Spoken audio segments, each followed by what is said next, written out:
Hello. Welcome back to my channel. I am coming back at you guys with video number 2, and we are continuing in The King of Wrath. And we just got done with chapter 1. And just a little recap on chapter 1. It was from the point of view of Vivian. And Vivian is at her own fundraiser event, and she is, seeing things are smooth and everything, and she hears that a new guest has arrived, Dante Russo, big billionaire amongst the city.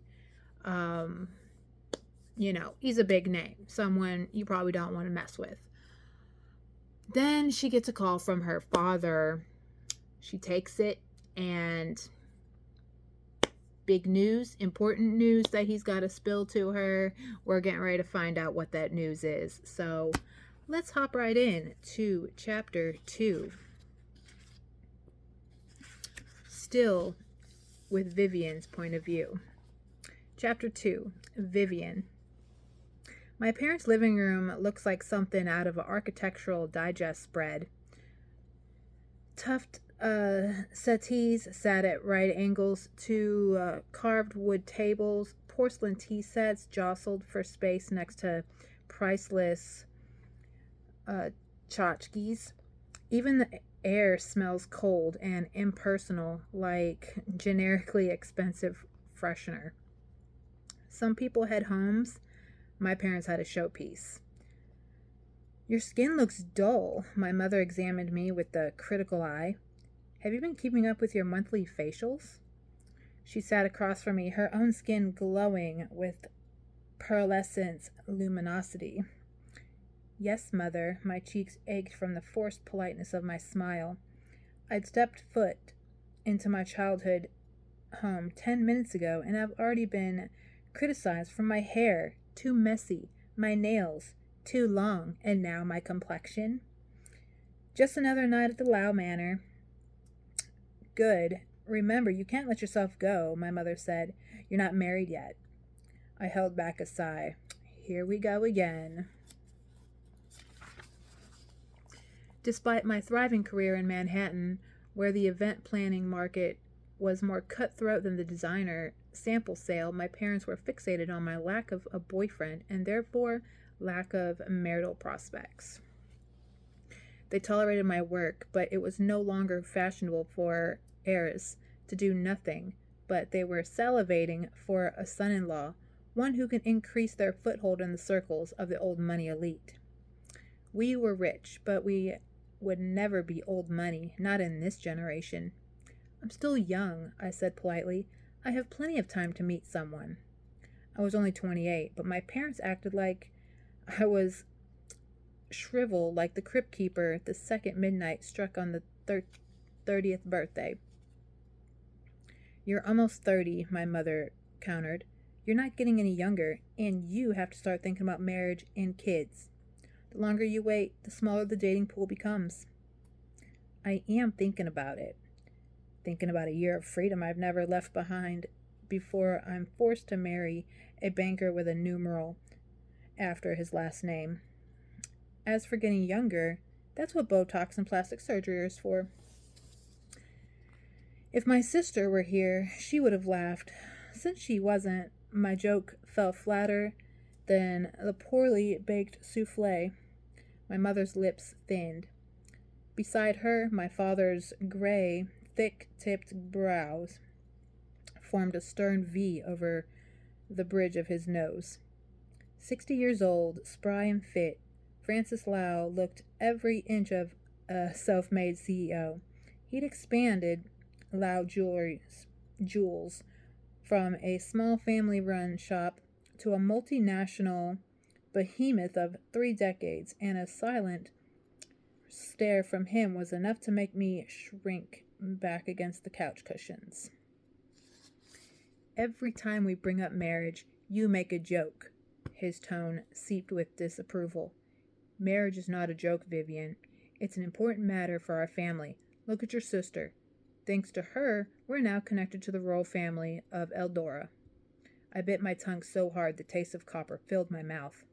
My sister had married an Eldoran earl who was the second cousin twice removed from the queen.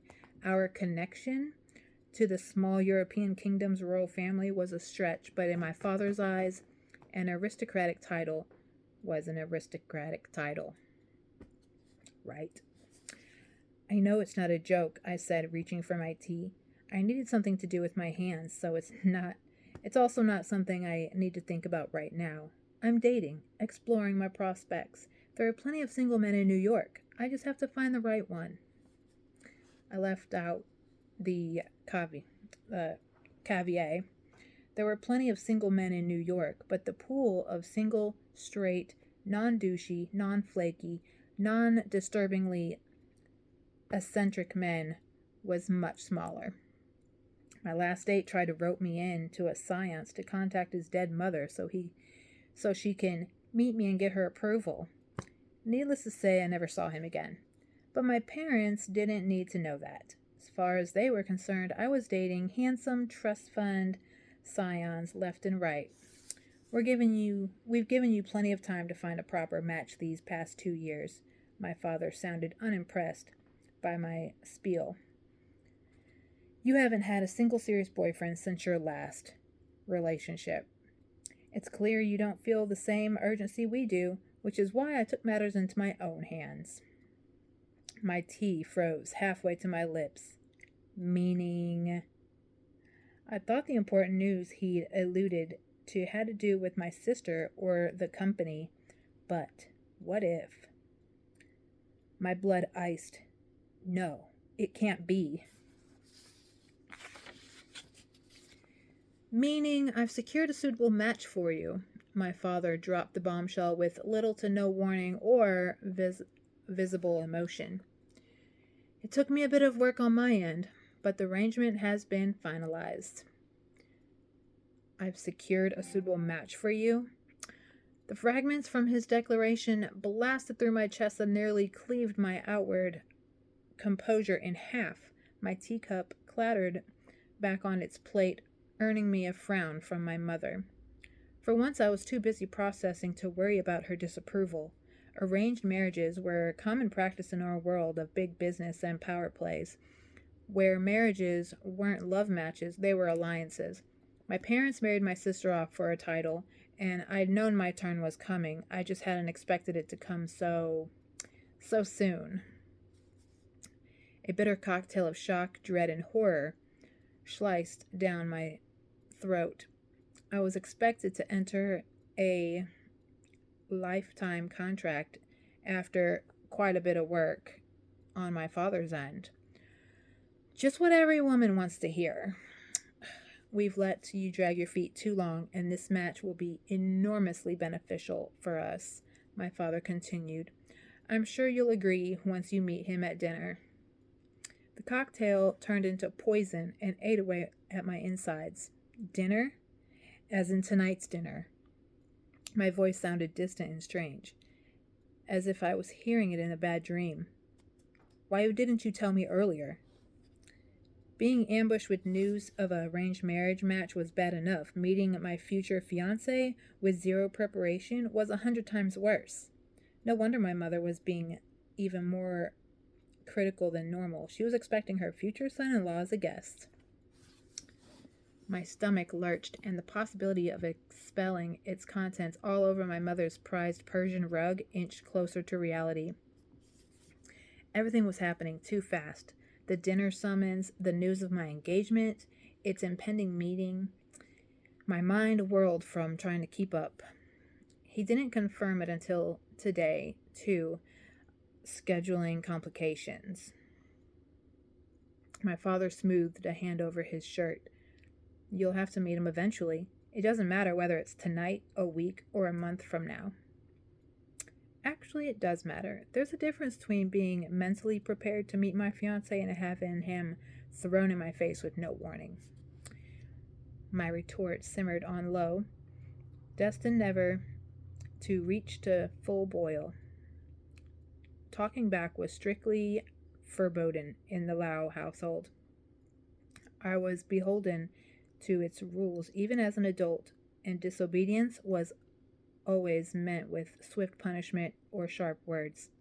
We want to move things along as quickly as possible, my mother jumped in. It takes time to plan a proper wedding, and your fiance is particular about the details.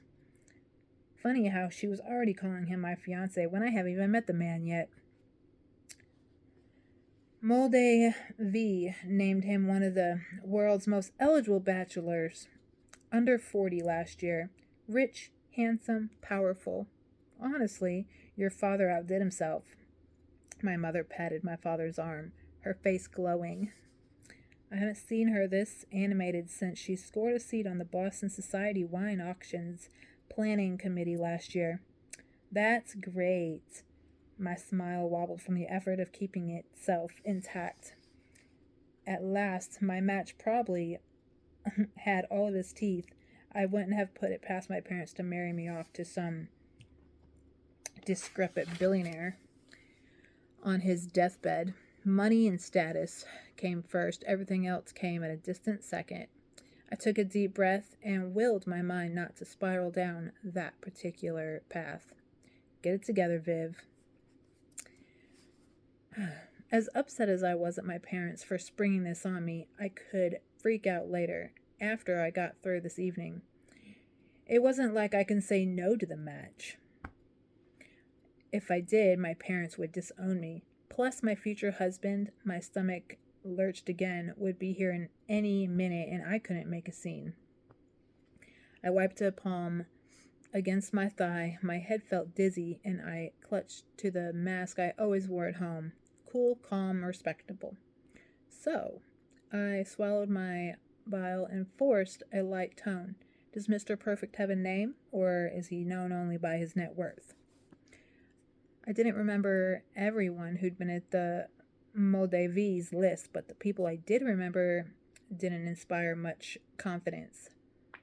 If he, net worth by strangers, name by selected family and friends. My spine stiffened at the deep, unexpected voice behind me. It was so close I could feel the rumble of words against my back. They slipped over me like sun-warmed honey, rich and sensual, with the faint Italian accent that made every nerve ending tingle with pleasure. Heat slipped beneath my skin. Oh, there you are. My father rose, a strangely triumphant gleam in his eyes. Thank you for coming at such short notice. How could I pass up the opportunity to meet your lovely daughter? A hint of mockery taunted the word lovely, and instantly washed away any budding attraction I had to the voice. Of all things, ice doused the heat in my veins. So much for Mr. Perfect. I learned to trust my gut when it comes to people, and my gut told me the owner of the voice was so thrilled about the dinner as I was. Vivian, say hello to our guests. If my mother beamed any harder, her face would split in half. I half expected her to prop her cheek on her hand and sigh dreamily like a schoolgirl with a crush. I pushed the distant image out of my mind before I lifted my chin. Stood, turned, and all the air whooshed out of my lungs. Thick black hair, olive skin, slightly crooked nose that enhanced, rather than distracting, from his ruggedly masculine charm. My future husband was devastation poured into a suit. Not handsome by conventional means, but so powerful and compelling his presence swallowed every molecule of oxygen in the room, like a black hole consuming a newborn star. There were generically good-looking men, and there was him. And unlike his voice, his face was immensely recognizable. My heart sank beneath the weight of my shock. Impossible. There was no way he was my arranged fiancé. This had to be a joke. Vivian, my mother disguised her rebuke as my name. Right. Dinner. Fiancé. Meeting. I shook myself out of the stupor and summoned a strained but polite smile. Vivian Lau, it's a pleasure to meet you. I held out my hand. A beat passed before he took it. Warm strength engulfed my palm and sent a jolt of electricity up my arm. So I gathered from my multiple times your mother said your name. The laziness of his drawl played off the observation as a joke. The hardness of his eyes told me it was anything but. Dante Russo, the pleasure is all mine. There was a mockery again, subtle but cutting. Dante Russo, CEO of the Russo Group, Fortune 500 legend, and the man who'd create such a buzz at the Frederick Wildlife Trust Gala 3 nights ago. He wasn't just an eligible bachelor. He was the bachelor. The elusive billionaire every woman wanted and no one can get. He was 26 years old, famously married to his work, and up until now showed no interest of giving up his bachelor lifestyle. Why then would Dante Russo, of all people, agree to arranged marriage? I would introduce myself by my net worth, he said, but it would be impolite to categorize you as a stranger, given the purpose of tonight's dinner. His smile didn't contain any ounce of warmth. My cheeks heated at the reminder he'd overheard my joke. It hadn't been malicious, but discussing other people's money was considered uncouth, even though everyone's secretly did it. Not very considerate of you. My cool reply masked my embarrassment. Don't worry, Mr. Russo. If I wanted to know your net worth, I can Google it. I'm sure the information is as readily available as the tales of your legendary charm. A glint sparked in his eye, and he didn't take my bait. Instead, our gazes held for a charged moment before he slid his palm out of mine and swept a clinical, detached gaze over my body.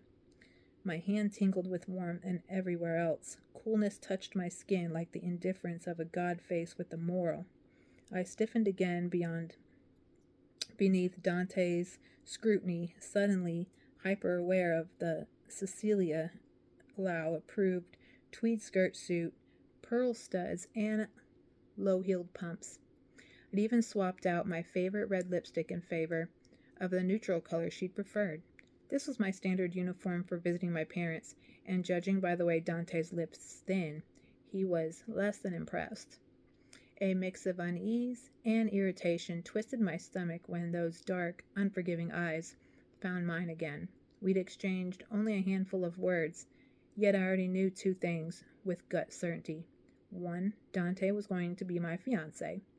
2, we might kill each other before we even make it to the altar. And that concludes chapter 2. I will see you when it's time for chapter 3. Toodles!